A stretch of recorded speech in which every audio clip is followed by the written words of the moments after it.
Hello everybody. So today I'd like to review this Newmowa NP-BX1 replacement battery 3-pack to use with my Sony ZV-1 camera.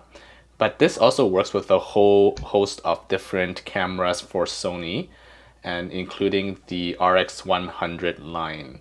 So I got this because even though the ZV-1 is great, one of the major weaknesses is that its battery life is actually quite bad. Because it's a really compact camera, so the battery is tiny.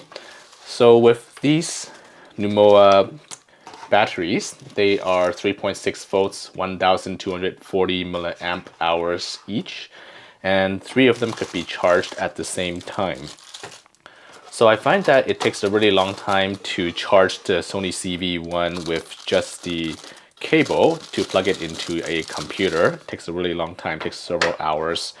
So I decided to get this, and especially if you are usually on the go and you don't have access to USB power or a power adapter, then having something like this will be quite useful because you will have several batteries to help you last the entire day. So this can be easily just plugged into a USB-A port on your computer, micro USB port, as well as a USB-C port. So if you have a USB-C cable, you can also use that.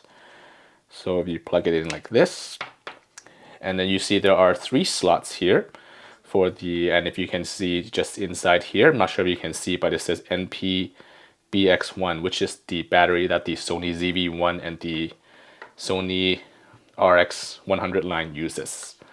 And we also get an instruction manual. Looks like it's some words that are written in Japanese here. Okay. And then we also have several batteries. We have 3 in total. So let's open one up and let's take a look inside.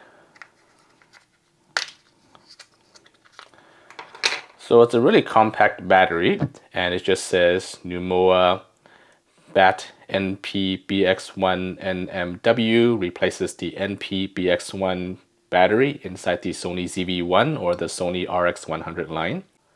So I've got the Newmowa batteries charging, so all I need to do is plug it into a wall outlet or a computer, and then basically plug the batteries in and just make sure that the arrows are pointing away from the light indicator.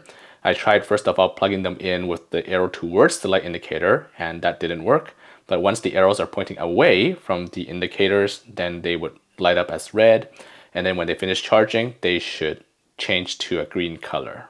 Thanks for watching, and I'll see you in the next video.